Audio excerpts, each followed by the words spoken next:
Olá, boa noite.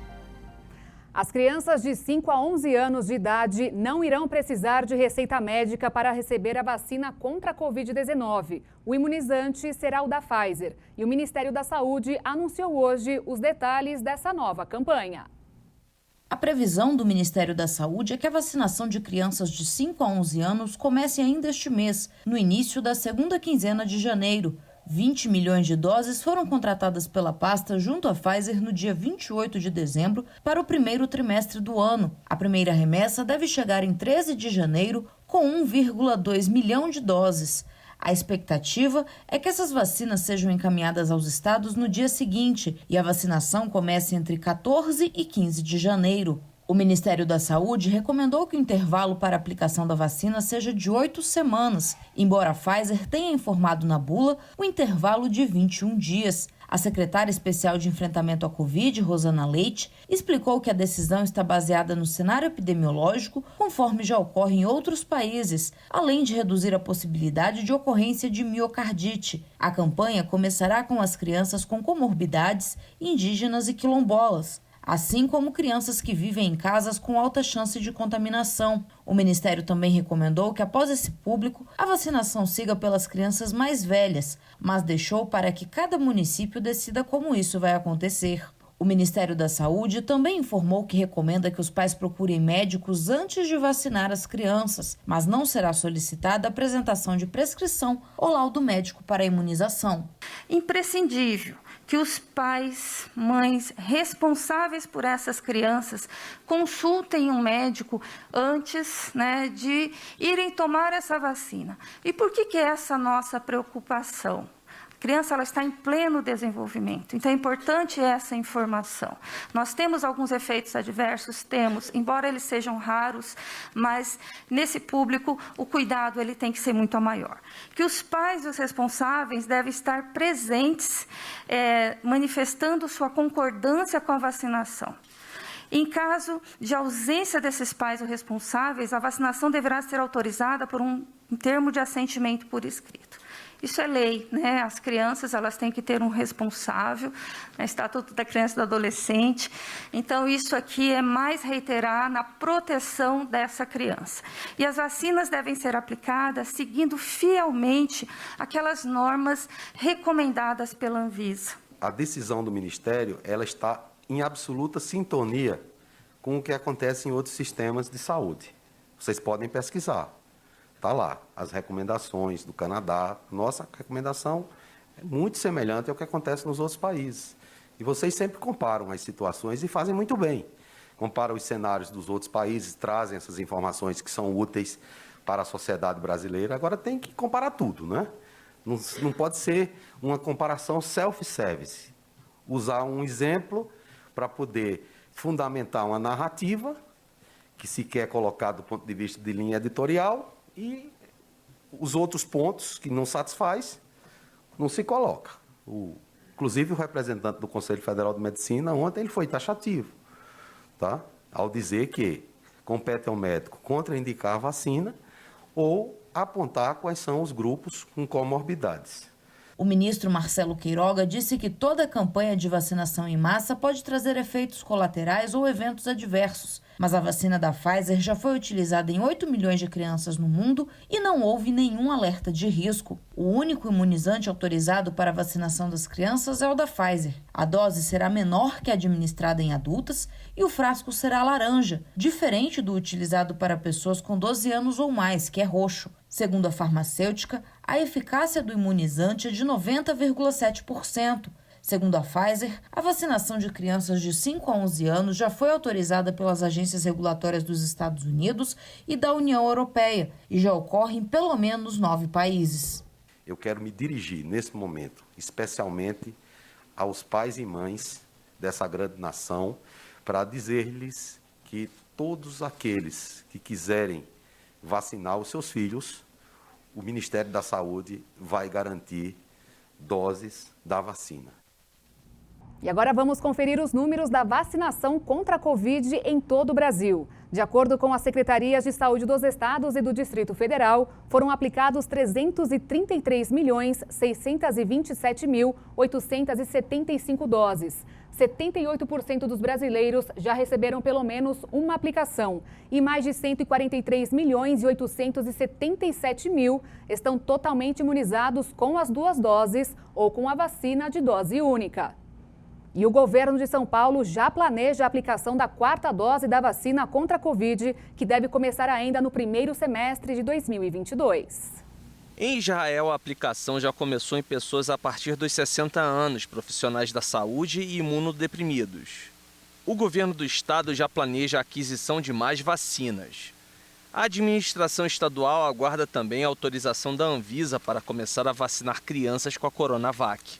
Para isso, já foram estocados 12 milhões de doses.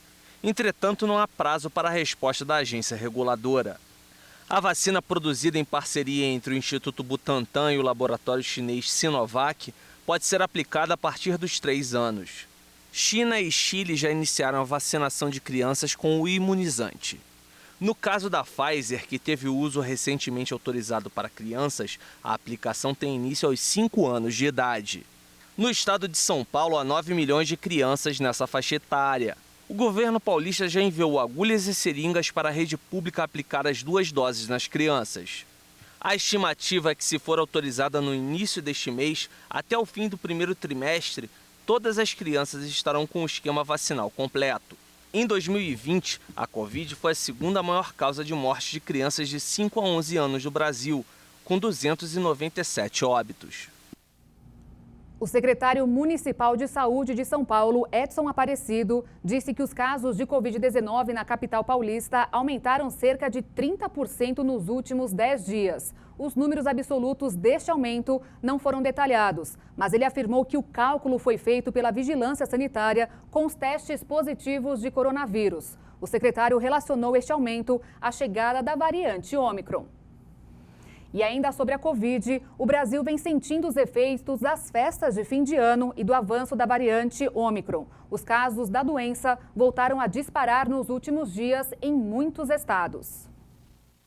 O país confirmou 170 casos da nova variante e 518 infecções em análise.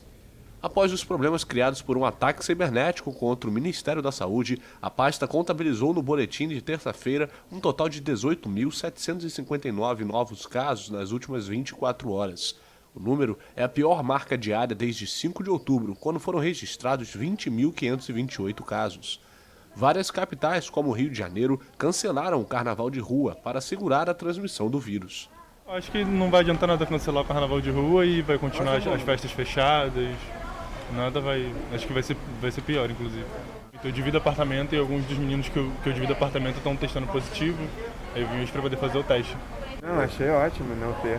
Não deveria nem ter na avenida, lugar nenhum.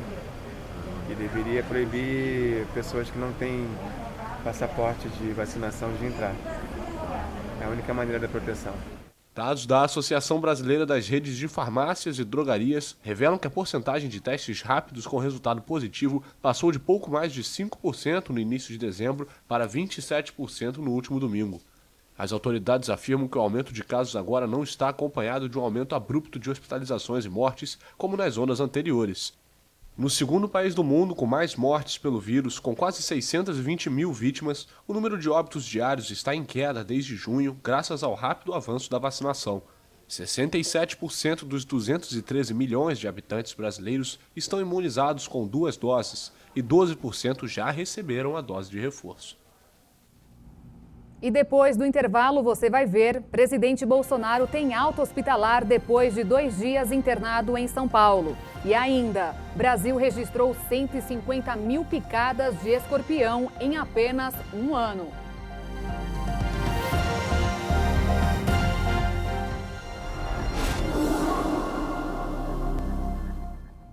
Estamos de volta e o presidente Jair Bolsonaro teve alta médica hoje pela manhã. Segundo o cirurgião Antônio Luiz Macedo, que fez o diagnóstico final do presidente, ele está pronto para voltar ao trabalho. Jair Bolsonaro teve alta nesta quarta-feira após 2 dias internado. O presidente passou mal depois do almoço de domingo e deu entrada no hospital Vila Nova Star, em São Paulo. Não foi necessário realizar cirurgia. O quadro de suboclusão intestinal se desfez sozinho na terça-feira. Eu não queria estar aqui. Eu estava previsto na terça-feira retornar para Brasília. Vim para cá na madrugada de domingo. Tá? Quando eles botaram aqui a sonda nasogástrica, em poucos minutos vazou aí 600 ml de suco aí gástrico. Tá? Agora, querer levar pesar da politização, que eu estou me vitimizando, é de brincadeira comigo. Segundo a Secretaria de Comunicação da Presidência da República, Bolsonaro seguirá em acompanhamento ambulatorial pela equipe assistente médica. O presidente deverá ter uma dieta especial e fazer apenas caminhadas leves. E ele, como tem uma saúde, graças a Deus, muito boa, recupera rapidamente, tanto que no dia que eu cheguei, o intestino ainda estava começando a funcionar, no dia seguinte já estava bem o intestino funcionando e agora o presidente está normal, vai fazer uma dieta especial durante uma semana, vai apenas fazer caminhadas, não vai fazer exercícios muito intensos, mas ele está curado e pronto para o trabalho. A notícia da alta nesta quarta-feira veio com a publicação nas redes sociais. Depois, Bolsonaro e a equipe médica atenderam a imprensa para explicar o quadro de saúde do presidente. O médico titular de Bolsonaro, o Dr. Antônio Luiz Macedo, estava de férias e foi chamado às pressas para atender o presidente. De longe, o médico instruiu a equipe. O presidente chegou em condições que necessitava hospitalização. Foi prontamente passada uma sonda nasogástrica sob orientação do Dr. Macedo e foi optado pelo tratamento clínico. A nossa opção foi esperar a assistência do Dr. Macedo, que é o chefe da equipe. O caso do presidente ele é muito complexo, não é qualquer cirurgião que pode entrar nessa barriga, né? E a gente conduziu o caso sob orientação do Dr. Macedo à distância e graças a Deus teve uma evolução satisfatória. Agora, temos chance de ter novamente? Temos. Vamos operar ou vamos deixar o tratamento clínico resolver para o presidente ficar rapidamente bem? Normalmente, nós tratamos o cliente como se a gente gostaria de ser tratado a gente. Se eu tivesse o problema dele, eu não gostaria que me operasse. Porque se operar, como a barriga dele é muito inflamada devido às infecções, sangramento, tudo que aconteceu, existe chance de aderir novamente em outro lugar e obrigar uma outra cirurgia. Foi domingo, eu no almoço, eu engulo. Uma peixada, tinha uns camarõezinhos também, eu engoli, mastiguei o peixe e engoli o camarão, foi isso que O camarão não foi mastigado, que ele está explicando. A gente pede para todos os clientes fazer o que a gente faz, mastigar 15 vezes cada garfada. Bolsonaro e o médico responsável destacaram que a recente internação ocorreu por questões relacionadas à má mastigação e digestão, problemas provocados pelo ataque à facada que o presidente recebeu em setembro de 2018, enquanto fazia campanha em Juiz de Fora. A facada ficou a 1 centímetro da veia cava inferior, que é um dos grandes vasos do abdômen. Graças a Deus não pegou a veia cava. E os colegas de Juiz de Fora conseguiram colocá-lo em condições razoáveis. Aí nós ficamos a noite inteira na UTI, naquele 6 de setembro em que houve o acidente, nós fomos para lá. Estava também a doutora Ludmila ajudando e o pessoal da UTI de Juiz de Fora. Só de manhã cedo que o presidente conseguiu acordar e recuperar a pressão, ou seja, ele ficou hipotenso a noite inteira. Dizer que isso não foi uma doença, não foi uma agressão, ou não foi uma tentativa de homicídio, é uma coisa... o pessoal tem dúvida, né, alguns, que seria uma armação da minha parte, está bem claro aqui. A faca entrou, na hora lá, alguns falam, não sangrou. Uma facada nessa região não sangra porque tudo vai para dentro, né, Tomás? Exatamente. Ainda falando sobre o presidente Bolsonaro, ele sancionou uma lei que estabelece medidas de proteção aos entregadores de empresas de aplicativo que foram contaminados pelo coronavírus, além de estabelecer que as empresas depositem uma ajuda financeira aos infectados, deverão ser fornecidos aos que continuam trabalhando itens básicos como água potável, álcool em gel e máscaras e acesso aos banheiros das empresas. Todos deverão ter direito também a um seguro contra acidentes que acontecerem durante a retirada ou entrega de produtos. Mais de 20 milhões de famílias devem ser beneficiadas neste ano pela tarifa social de energia. O programa dá desconto de acordo com o consumo da família. Quanto menos usar, maior será o desconto. Já está valendo uma resolução da Agência Nacional de Energia Elétrica que altera as regras para a inclusão de famílias na tarifa social de energia elétrica. O programa concede descontos na conta de luz a brasileiros de baixa renda. Pela norma, pessoas inscritas no CadÚnico e no benefício de prestação continuada vão ser cadastradas automaticamente. A estimativa é que cerca de 11 milhões de famílias devem ser contempladas com a redução do valor da conta de energia. Atualmente, a tarifa social já atende mais de 12 milhões de famílias. De acordo com a ANEEL, muitas famílias se enquadravam nas condições para reivindicar o benefício, mas nunca solicitaram a inclusão no programa por desconhecimento sobre o direito ao benefício ou dificuldade de deslocamento. O cadastramento automático deve acontecer mensalmente, quando o Ministério da Cidadania disponibilizar ao setor elétrico as bases do CadÚnico e do BPC. A tarifa social concede descontos na conta de luz para quem consome até 220 kWh mês. Quanto menos a família consumir de energia, maior vai ser o desconto, podendo chegar a 65% para consumo de até 30 kWh mês. Famílias indígenas e quilombolas atendidas com a tarifa social têm descontos ainda maiores, podendo chegar a até 100%. E agora uma pergunta. Por acaso você é uma pessoa econômica? Consegue quitar os impostos do começo do ano à vista? Bom, se a resposta for não, confira agora algumas dicas de um economista que vão te ajudar neste desafio. Quem poupou ao longo do ano de 2021 ou guardou o 13º salário para pagar à vista IPTU e IPVA tem a opção de usufruir os descontos que estes impostos oferecem. IPTU tem 20% de desconto para pagamento integral até o dia 10 de janeiro e 10% para pagamento à vista até o dia 10 de fevereiro.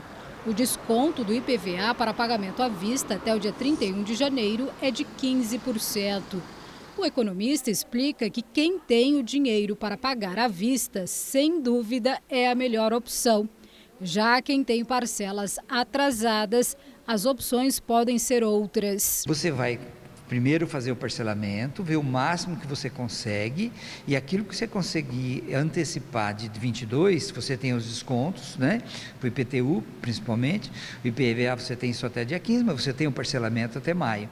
Então você pode fazer essa negociação, né? Você mesmo fazendo a conta. Quem fez economias pensando nestas contas de início do ano, que incluem matrícula e material escolar, mas tiver que escolher em pagar um dos impostos à vista e outro parcelado, a conta parece bem simples. Isso tem que ser aritmética simples. Qual é o valor dos dois, comparar esses valores e qual é o desconto dos dois. Com esse número, a pessoa sabe. Eu gosto de lembrar que antigamente comprava banana de dúzia. Então você não comprava banana pequena se tivesse banana grande no mesmo preço da dúzia. Então você olha, você vê. Você olhou, você tem 100 de IPTU, você tem 100 de IPVA. O IPTU dando desconto de 20, IPVA de 15. É evidente, você vai pagar primeiro o IPTU. Essa conta não pode deixar de ser feita. Quem não conseguiu se planejar para quitar à vista IPTU e IPVA, por exemplo, a dica do economista é começar a se planejar já para 2023. Reduzindo despesa e aumentando a receita, de preferência com uma renda extra. Você ganha um salário, é possível você guardar R$30 por mês, ao final de 12 meses você vai ter R$360. Isso pode salvar uma situação difícil. O licenciamento obrigatório de veículos deste ano em São Paulo traz duas novidades. A primeira é o novo calendário que passa a ser a partir de julho e não mais em abril, como foi até o ano passado. Além disso, o valor do licenciamento subiu e custará R$ 144.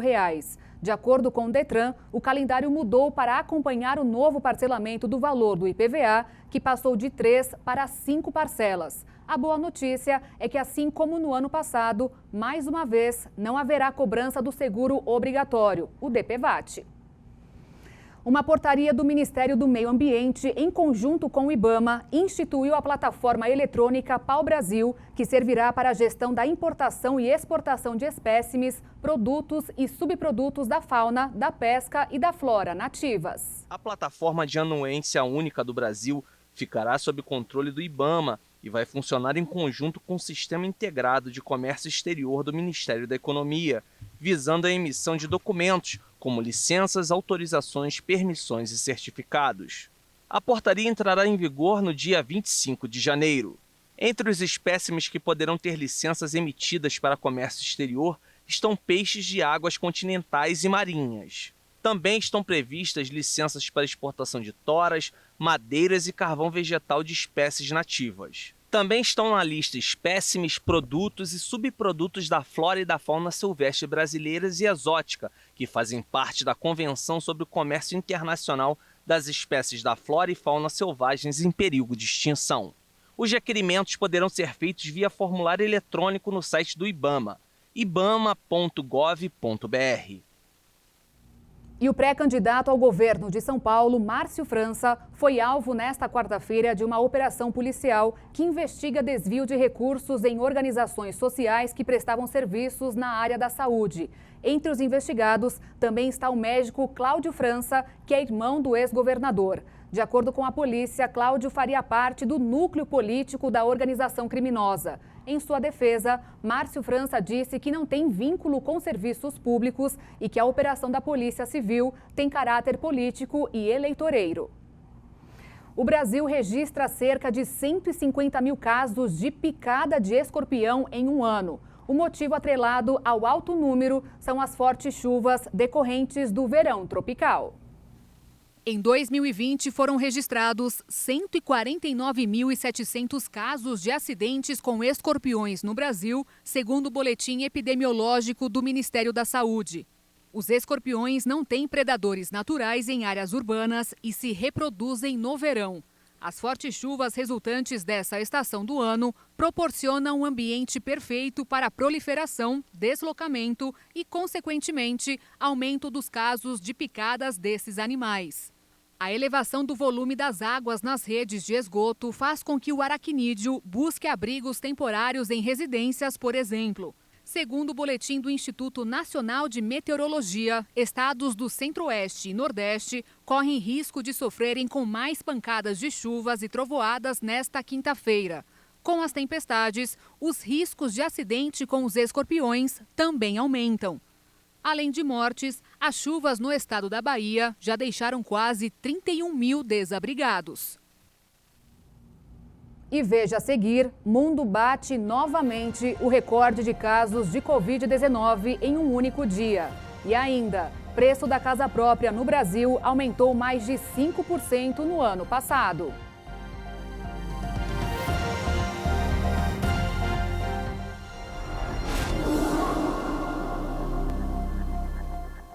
O preço médio da casa própria saltou mais de 5% no ano passado. Foi a maior alta desde 2014. As cidades do Rio de Janeiro e São Paulo lideram essas altas. O preço médio do metro quadrado construído no Brasil subiu 0,48% em dezembro e fechou 2021 com alta de 5,29%. Segundo o índice Fipesap, essa é a maior elevação em 7 anos. O comportamento do valor médio de venda de imóveis residenciais é avaliado em 50 cidades. A variação corresponde a uma queda real de 3,66% no ano passado. A cidade de São Paulo se manteve com o maior preço médio do metro quadrado, de R$ 9.700, e é seguida pelo Rio de Janeiro, com R$ 9.650. E segundo o levantamento da DataZap, as cidades do Rio de Janeiro e de São Paulo concentram os 10 bairros mais caros para se comprar um imóvel no país. Cada uma das cidades tem 5 dos locais com o metro quadrado mais caro. No ranking dos bairros mais caros, no caso do Rio de Janeiro, apareciam ainda Ipanema, Vidigal, Lagoa e Jardim Botânico. Já em São Paulo também constam Jardim Paulistano, Cidade Jardim, Vila Olímpia e Ibirapuera. O bairro com o metro quadrado mais caro do Brasil é o Leblon e vale R$ 21.612, seguido pela Vila Nova Conceição, em São Paulo, com R$ 20.569. Uma pesquisa mostrou que 3 em cada 5 jovens brasileiros querem empreender, pensando principalmente na independência financeira. E olha que muitos deles já têm o próprio negócio. A pesquisa da plataforma de estratégias online Hero Spark foi realizada com brasileiros de até 30 anos de idade, das classes A, B e C. 60% dos entrevistados disseram que têm intenção de empreender e 24% deles já são empreendedores. 67% afirmaram que a principal razão que os levam a almejar o empreendedorismo é a independência financeira. 39% buscam autonomia no trabalho e 33% visam um horário flexível. E depois de 3 anos de saldos negativos, o Brasil voltou a registrar mais entrada do que saída de dólares no país. No ano passado, o resultado líquido positivo em 6 bilhões e 100 milhões de dólares.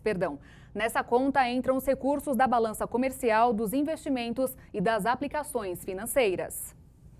E no mercado financeiro desta quarta-feira, o dólar fechou em alta de 0,47% em reação à divulgação da ata da última reunião do Federal Reserve, o Banco Central Americano. Com isso, a moeda norte-americana encerrou o dia cotada em R$ 5,68 na venda. É o maior valor desde 21 de dezembro de 2021. Já a Bolsa de Valores fechou em queda de 0,39%, com 101.005 pontos.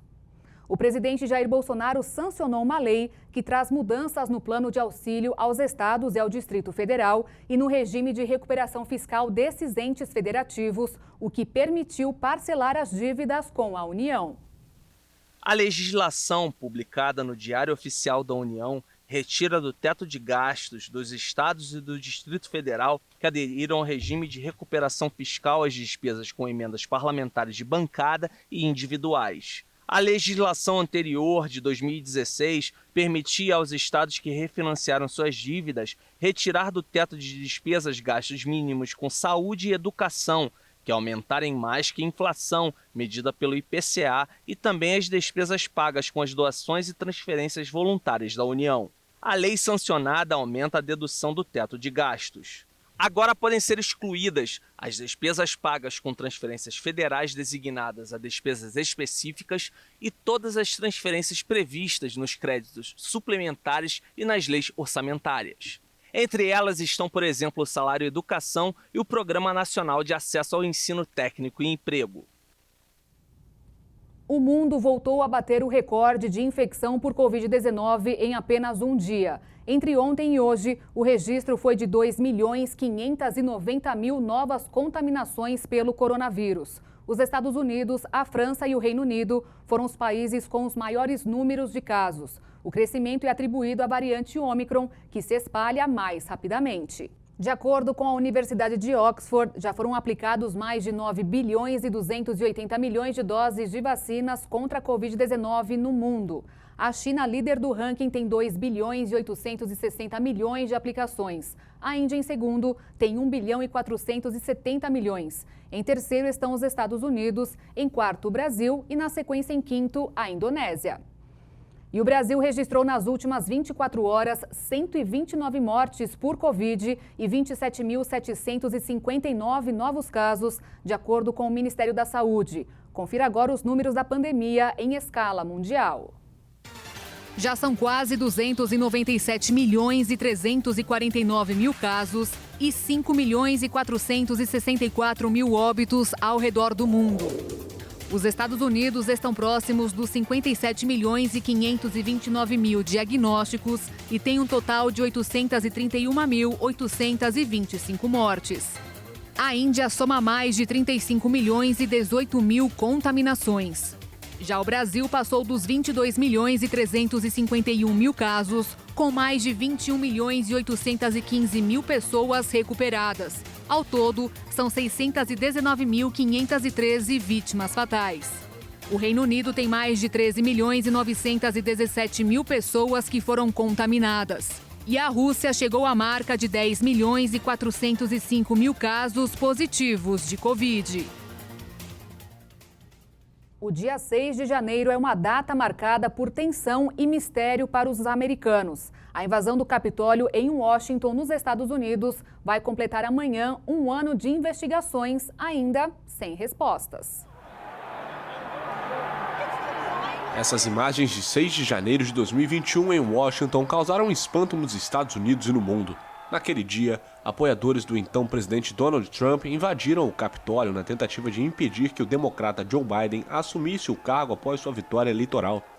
Em nome do republicano, houve golpes com barras de ferro contra policiais e agressores vestidos com roupas de combate. 5 pessoas morreram e dezenas ficaram feridas em um episódio sem precedentes na história americana. Polícia e reforços federais precisaram de mais de 6 horas para retomar o controle do local.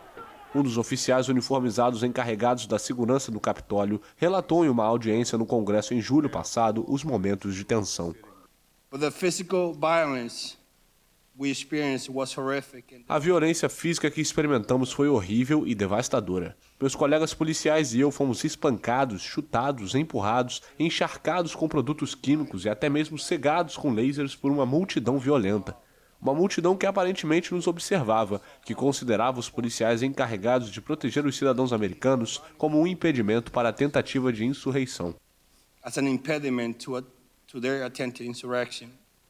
Um ano depois da invasão, mais de 700 pessoas foram indiciadas por terem atacado policiais, ingressado no Congresso e saqueado os corredores.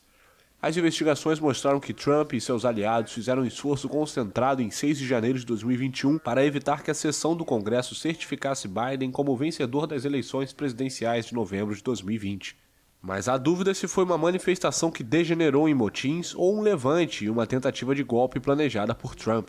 De acordo com as pesquisas, os americanos continuam preocupados com a situação da democracia no país, mas 1/3 diz que a violência contra o governo às vezes pode ser justificada.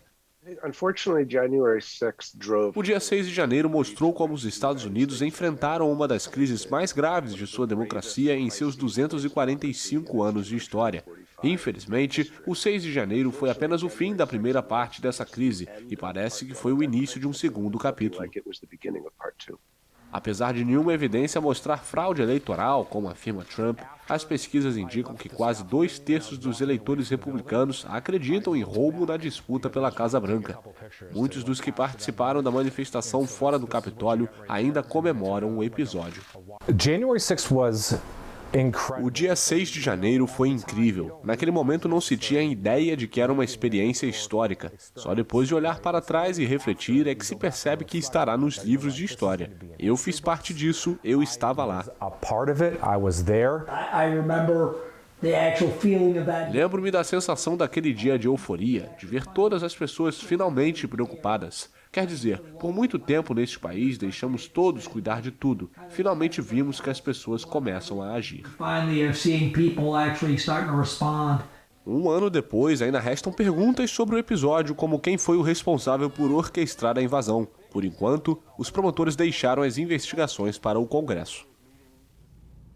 E daqui a pouco, a agropecuária deverá ser o principal motor da economia este ano. E uma reportagem sobre a importância de uma boa saúde mental para encarar 2022.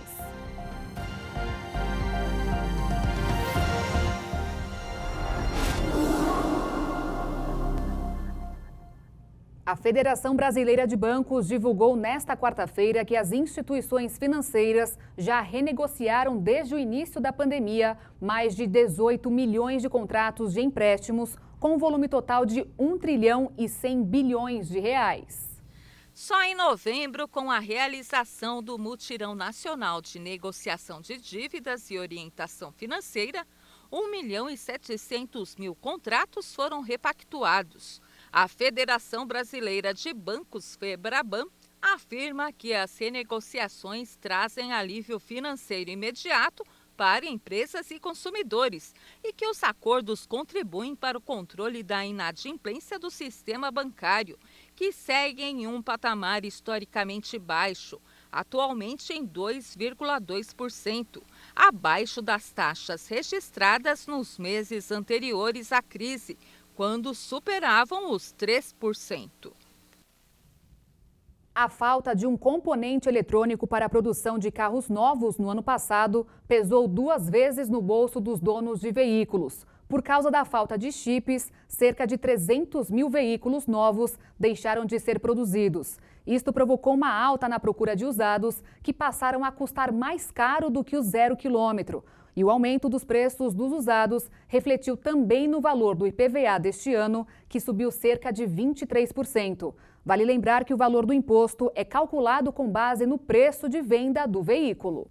Na reportagem que você vai ver agora, saiba a importância de ter uma boa saúde mental para encarar 2022. Quando nos deparamos com grandes desafios, é preciso ter equilíbrio para tocar a vida adiante e não se abater com as dificuldades impostas pelas circunstâncias. Saúde mental é indispensável para quem almeja mais qualidade de vida nesse ano de 2022. E para atingir o objetivo, é preciso investir no autoconhecimento, para conhecer principalmente os limites do corpo e da mente. A população brasileira deixou para trás em 2021 dores e prejuízos causados pela pandemia, mas vai encarar pela frente um ano eleitoral, cheio de incerteza e instabilidade econômica. Haja saúde mental para vencer tantos desafios. Juntou um ano pós-pandemia e um ano eleitoral, né, já leva toda aquela situação conflitante, né, e é tudo interno. Por mais que sabemos que vai acontecer tudo como deve acontecer, mas nós entramos em conflito, não sabemos como realmente vai ser. Então, assim, ter saúde mental em 2022 será desafiador, porém não será impossível. Essa psicóloga diz que todo início de ano renovam-se as expectativas e que esse é um bom momento para olhar para dentro de si e conhecer melhor os sentimentos que nos movem. Um ano pós-pandemia, né, é um ano que todos nós estamos criando expectativas, né? A vacina está aí, grande parte da população foi vacinada, né? Então, estamos criando expectativas, certo? Em 2022. Porém, antes dessas expectativas, é necessário que venhamos olhar para dentro de cada um de nós. Por quê? E avaliar, fazer essa autoanálise, essa avaliação de como estou me sentindo. E realmente, como foi o meu 2021? Como foi estar em isolamento e agora entrar novamente no processo de socialização? Estou preparado? Não estou? Nesse momento, é hora de pensar. Será que preciso de ajuda de um profissional? Poliana dá algumas dicas de como melhorar a saúde mental nesse ano de 2022. Primeiro momento é olhar para dentro de si, como já falei, e fazer essa análise. Como estou? Quais são os meus limites? Sempre falo, se você não se posicionar diante das pessoas, da sociedade, familiares principalmente, se você não se posicionar, não colocar os seus limites, as pessoas vão te limitar. Então, você precisa desse autoconhecimento antes de mais nada. Conhecer seus limites, né? Aí entra a questão do corpo. O corpo e mente, os dois precisam estar em perfeito funcionamento. Então, cuidar do corpo, uma boa alimentação, uma boa hidratação.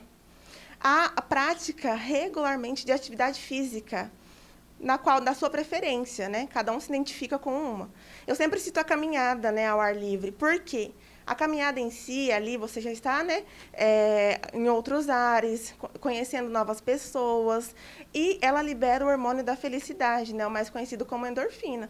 E se mesmo fazendo autoanálise, a pessoa ainda assim tiver dificuldades de encarar os desafios impostos pela vida, é preciso buscar a ajuda de um profissional. Poliana lembra que existem em Dourados programas que oferecem terapias com valores bem acessíveis à população. Atualmente, né, aqui em Dourados principalmente, temos vários pontos, né, que oferecem saúde mental, né, profissionais que atendem a área com preços acessíveis, né, temos as faculdades também, né, a questão dos estagiários que já estão ali na reta final, é muito importante, né, porque eles são supervisionados, né, temos algumas faculdades aqui em Dourados, temos algumas instituições públicas, temos também, né, a Flor da Pele, que atende à tabela social. Então, assim, isso tudo é muito importante, é acessível. Eu sempre falo, saúde mental é o quê? É um investimento, assim como, né, você faz ali um investimento aqui na sua educação, na sua saúde física, é um investimento na saúde mental também. A saúde é importante na vida de qualquer pessoa, seja ela mental, física ou financeira. Por isso, é necessário dedicar atenção especial a essas áreas para ter um 2022 com mais qualidade de vida. E agora você vai acompanhar alguns desses testemunhos da Igreja Internacional da Graça de Deus. Oh, glória, nós damos glória, Ele vem para mudar a nossa história. Você foi o que, irmã? Eu tava com muita dor nas costas, assim nos rins. E agora saiu tudo. O que foi, irmã? Eu era muito... Tava assim com uma amarração por dentro do coração. E uma dor na minha vista que eu cheguei aqui agoniada. E no começo desse canto da volta da Vitória passou. Você foi o que, amiga? Dor no pescoço, tava uma dor no pescoço que até para dormir tava difícil. Não podia botar travesseiro, nem deitar no baixo, né? E graças a Deus, por igual ao Senhor Jesus, eu tinha passado a mão, eu senti que tava tipo umas bolinhas aqui, sumiu. Fazer as bolinhas sumiram? Sumiu, não tem então, não. Tá vendo? O que foi, irmã? No meu joelho direito, sabe? Eu andava e queimava nas articulações, sabe? Quanto tempo tava essa dor? Tem mais 2 meses já. Mais 2 meses? Que eu tava... o médico, ele falou que eu tava com artrose. Como é que ela saiu agora? Tá bem, saiu na volta da Vitória? Na volta da Vitória. O que foi, irmã? Conta. Estava com muita dor aqui, desde ontem, do lado aqui dentro. E agora sarou. Foi embora. Deus honra a fé da gente. Deus não escolhe cara, não escolhe cor de pele, não escolhe se é mulher ou homem, se é magro ou gordo, se é baixo ou alto. O que Deus escolhe é fé, hein? A fé liga Deus com você. Oh, glória, nós damos glória, Ele vem para mudar a nossa história. E o Jornal das 22 de hoje fica por aqui. Obrigada pela sua companhia. Amanhã eu te espero. Ótimo descanso para você. Tchau.